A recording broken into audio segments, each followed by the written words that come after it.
Well, we've had about 5,000 new subscribers join us here on the journey over the last couple of weeks, which is pretty incredible. But got to thinking, should probably come clean on something before we start trying to put in water systems and build in culverts for the first time. By the way, I've never put in a culvert. And we try to fix more leaks on old Leaky Lou, the backhoe, and all the other projects we've got coming up. Should probably come clean about something.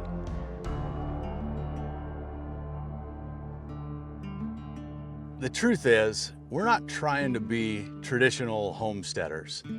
And our plans for this property and the big off-grid dream here, it's probably not what you're expecting.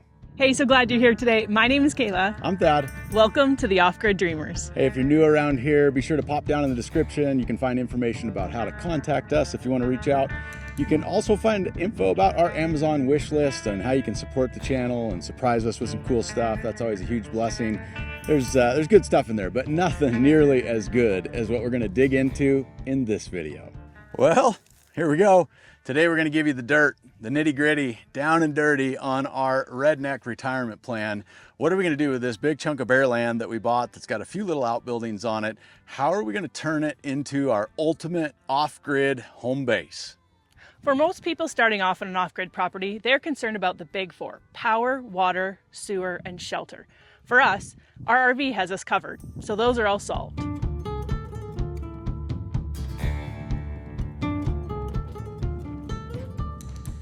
Well, it doesn't take a genius to look at this driveway and recognize that it is not ready for a 46-foot long, 20,000-pound triple axle toy hauler to come in and up and around these corners and through these dips.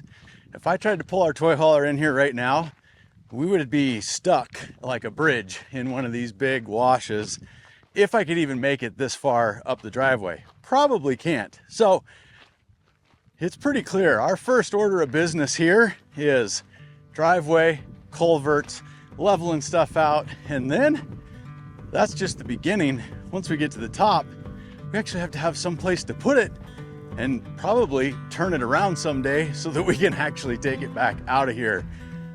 We got our work cut out for us.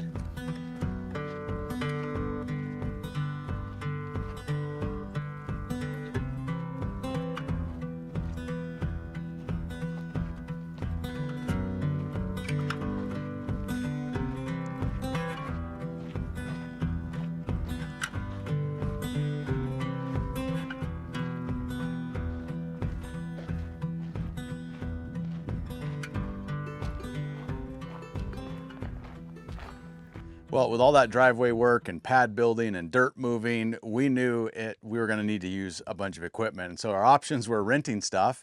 And there are some available in the area, but they're a long ways away. The delivery fees and pickup fees are expensive. Getting in their schedule's tough because it's super busy in the areas where they're available. And so we decided we wanted to go and buy something because we wanted equipment on the property to use and work at our leisure. So we shopped and found a backhoe that was in our budget, which means when you think about a budget backhoe, you're buying a maintenance needed TLC project, which it's turning out to be a lot more of a project than I expected, to the tune of, on our 14th or 15th hydraulic hose, I've got a starter solenoid to replace.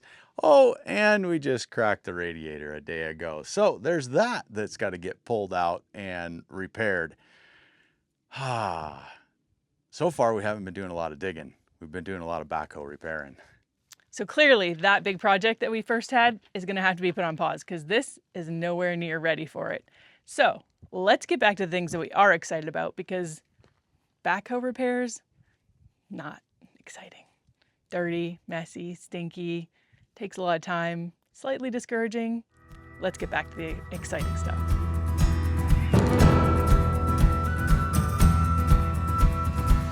All right, first up is going to be power, and we're going to focus on maxing out our capacity in the RV before we do anything else with any of the other parts of the property. So once we get our big RV up here, We actually have a tremendous amount of battery capacity in the RV thanks to our friends over at Big Beard Battery. We've got 1200 amp hours of epic Big Beard battery package in there. We've got dual inverters so we can actually power our entire 50 amp service for our RV. So we've got tons of capacity, plenty of inversion and charging capacity. Where we're lacking is enough solar capacity to fill those batteries fast enough every day. So once we get up here, I'm going to split up our existing solar into a couple of separate strings, add another charge controller.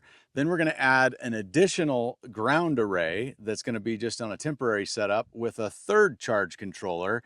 And so our RV is going to go from marginally filling up power from the sun every day to maximizing our sun and solar intake every day. So that is project number one once the RV actually gets up here. Next project on our list is the septic system. And since we just dropped $8,000 on it, I think you need to see it.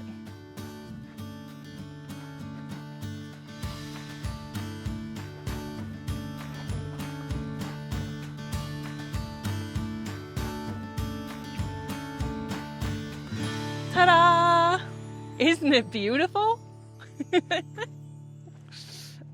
I don't think I've ever said that before, used those words together in a sentence. Beautiful septic system.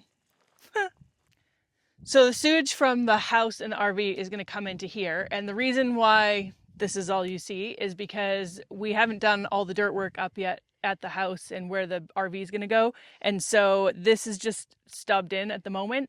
And once we get all the dirt work done, then we're going to be able to put in all of the ditches and tubes and pipes to get the stuff that we don't want into the place where we want it to go. All right, so now we're going to talk about gray water. So most people don't know, but not all of the water that comes from your house or your RV, in this area anyway, needs to go into your sewer system. And so we're going to maximize that. So anything that comes from our sink, our shower, and eventually our washing machine, we're actually going to capture into a separate tank, and we're going to use that.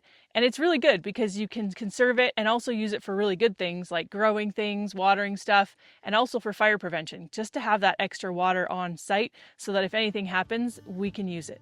All right, next up is water. And to show you that, let's show you what we've got for water here on the property to start with. I wouldn't call it a water setup.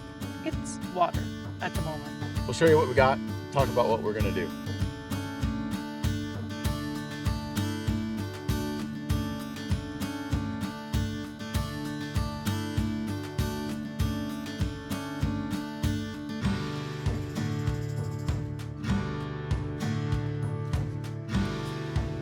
Ta-da! All right, so on the property is a 500-gallon water tank or a cistern, and we bought this property. Some of the stuff was already here. It wasn't just bare land. There was a bit of parts and pieces, kind of picking up somebody else's dream and taking the ball forward. So this is 500 gallons and not enough for what we want to do here on the property. So we're going to add another 2,000-gallon cistern in addition to the 500. We're going to move both of those cisterns to different places on the property, and then everything's going to be hard lined into a utility shed that's going to be solar powered. So in the shed, there will be solar coming in, charge controller going into batteries that power 12-volt pumps that will feed into a pressure tank. And then all of that will go out to our necessary system. So we'll have like a normal hookup for our RV. We'll have a normal water line going to the house, normal water lines going out to some like frost-free spigots that you can water things outside. And all of those, when you're actually using it in the house or at the RV hookup or at a hose outside, you're going to turn it on and it's going to just flow pressurized water just like you would at a regular on-grid property. But behind the scenes, all of that is going to be powered and filled with water that's going to come to our cisterns, and then it's going to come into that solar shed. And then on top of that, obviously, we're going to need a way to fill water. So one of the things that is also in our future is a water haul trailer and some sort of a way to do that. And so the easiest way is to put some sort of a cistern. They make kind of specialized ones for going on trailers. and allow us to go down to one of the many, many wells that you can purchase water from in the area. And so a lot of people are like, well, why don't you put in a well? So we did some investigation. A well in this area is 600 to 800 feet deep, and it's $50,000 to $80,000 ish, and it could easily be $100,000. And truth be told, we can haul a lot of water for $50,000 to $80,000. We could have every drop of water delivered for our lifetime and never come out ahead on the money it would cost to put us in a well. And by reference, to fill up this 500 gallons, a lot of people just don't have any reference for it. To fill up this 500 gallons, when we take a tank and go to one of the wells where we can pull water from, we literally put quarters in a machine, water comes out, and to fill this up would be in the neighborhood of a couple of bucks, maybe less. And so it's very cost effective. It's slightly inconvenient because you do have to go and pick up the water, but in the grand scheme of things, to have the luxury of not working with utilities and to be completely independent and off grid, it's not a bad deal. And it's something that a lot of people do throughout Arizona, New Mexico, and Texas, and a lot of other places where water wells are really deep, really expensive, or water's not as accessible. Water haul for a lot of people is real familiar and not a big deal. So it doesn't scare us at all. It doesn't bother us at all. In fact, it's kind of funny because for the last 3.5 years, like Kayla mentioned, we've been living in our RV full time. And you know what we do in an RV full time? We water haul. We go and get water from places and fill up the water in the RV, or we go somewhere and hook the RV up to water. It's really no different, but we've managed to adjust our life to live with our RV tanks. We can hold 130 gallons of water in the RV, and to be able to switch things around to be able to live on 2,500 gallons of water. Obviously, we're not going to have to go fill them up very often. So those are some projects that are on deck. And as you can imagine, that's not the end of the projects. Our next project is going to involve this shed. So if you've seen some of our other videos, you know that we took this shed that was bare and empty and we built some shelves in it, but we're also going to have another purpose for it. So the other purpose is to make it into a power shed. So reason why a power shed is really important is because we want to be able to charge the tools in here and have access to power if we're working in there to plug something in, but it's also going to be a redundancy thing. So we're going to put solar panels on the top of this and add batteries and charge controllers and a whole bunch of other stuff that I'm learning about and don't really still know, but it's all going to go in here because it's just part of making power. But that's also going to give us some redundancy so that if some of our other systems for the house or the RV go down, we're going to be able to access power from this awesome power shed. Look, our power ped. Look. Our power ped. I can't say that. It's hard to say. Power shed shot. Power shed shot. Power shed shot. You're supposed to pretend like you've got the power. Speaking of cool things that are going to be powered in the power shed, we're also going to build the power wagon. How cool is that? And fellas, if you're thinking power wagon, like old school Dodge power wagon, not that kind of power wagon, although I've had a couple of those in my day. We're actually going to take a Harbor Freight yard cart with oversized road tires on it, and we're going to convert it into a portable power station complete with solar panels that can go out on the ground, charge controller, inverter, the works, weatherproof, shaded, the whole deal, so that we can pull it right out of the shed and drag it down to any of the spots on our property. So when we have a guest come in and they're gonna go set up down below in one of the spots that... And they don't have solar or anything like that. Yep, and we'll just drag the power shed down, plug them in, and they get the luxury of essentially full electric hookups, run your AC, use your microwave, the works, and none of us have to listen to a generator. Right. And also just gives us flexibility. If we're working on different things in different places, it's just a lot easier to take your power with you. We'll be able to have a power wagon. Ooh. I'm kind of excited about the power wagon project. I don't know where it's going to fall in priorities, but it's not a super high priority. There are many other things that are a higher priority than the power wagon, but it's a fun project. Just seems cool, and I feel like I could make it look cool too. Yeah, we'd deck it all Maybe out. We could get get some paint and we could get. spray. Have you seen those kids' Power Wheels? Oh yeah. Maybe we could get like a Dodge truck, power wheels, Oh, that would be fun. and you could drive the power wagon to. Like a free one somewhere that someone can't fix, and then If you got like, an old power wheels my that gosh. looks like a truck, we this need could to be talk. really fun. Another really important project that is top on our priority list is this tiny house. Come in, I'll tell you all about it. This place is small, very small, but we have very big plans for it. We imagine turning this into a place that is going to be an incredible blessing for a lot of people. And first on the list are our moms. Our moms both live in places that it gets very cold for many months of the year. And so we want to make this the ultimate little retreat center, surrounded by gorgeous views, nature, scenery, and just being able to relax. And in order to do that, we need to get this place dialed in so that it works exactly like any other house. Because when you come to a place that you want to relax in, you don't want to figure out how to figure out water and power and sewer and all that. So we're going to get this dialed in an off-grid way, but in a way that's really simple that they can use everything. So getting the power put in with the batteries and the solar and the inverters and the charge controllers and the mini splits, which sounds like a completely different language. And the good thing is they don't have to know about any of it. They're just going to turn things on and turn things off, and it's all going to work.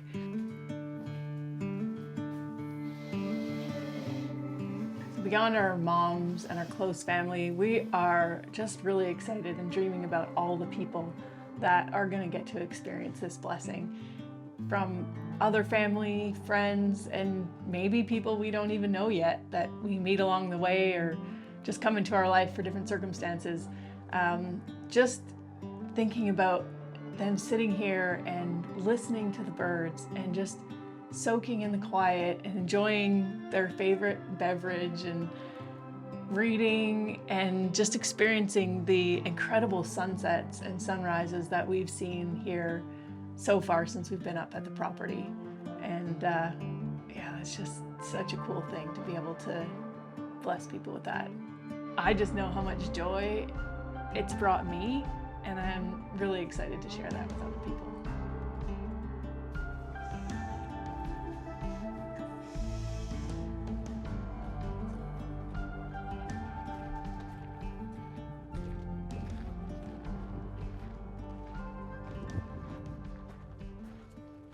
So if you haven't been able to tell yet, we have very, very big dreams and a teeny tiny budget.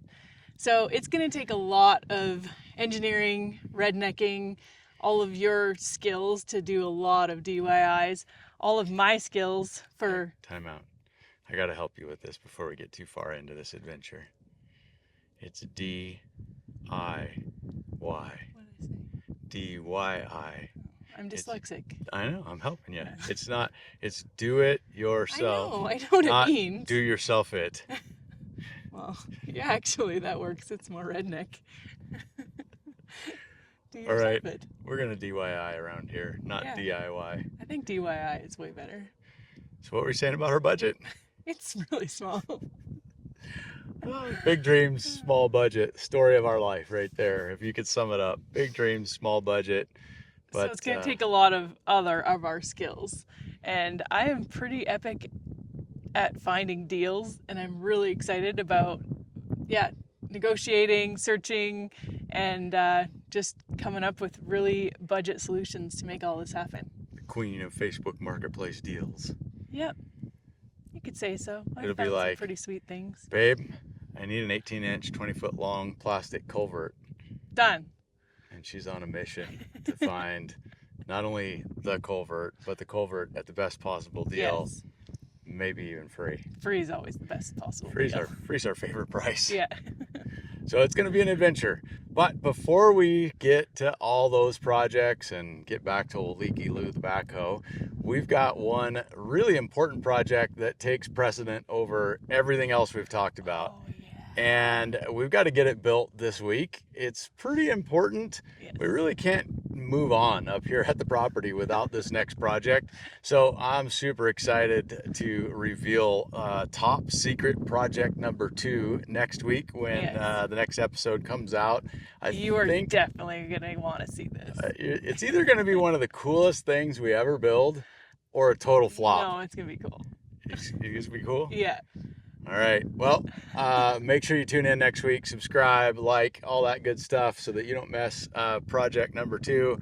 By the way, project number 1 was working on that shed. And if you haven't seen that video yet, it was pretty awesome. My wife displayed her sweet cutting and screwing and building skills. Well, my learning, cutting, screwing, building skills. You were good. Yeah. You did good. We did some teamwork. And we've got some other awesome videos out that people are really loving. So if you haven't seen them and you haven't followed along with how we got here, be sure to check out the stuff that's going to pop up on your screen right now. And we'll see you next week with more from the Off-Grid Dreamers. Hello. No.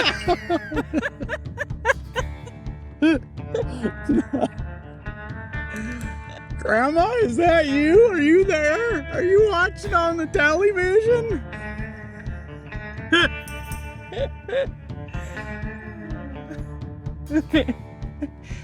Hold on.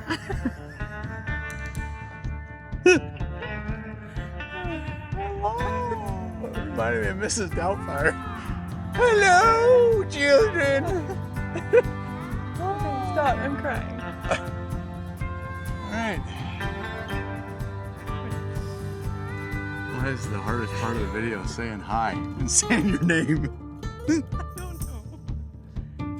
Hey, so glad you're here today. If you're new to the channel, my name is Kayla. And I'm Thad. You're supposed to say. Oh, I'm supposed to say that. Okay.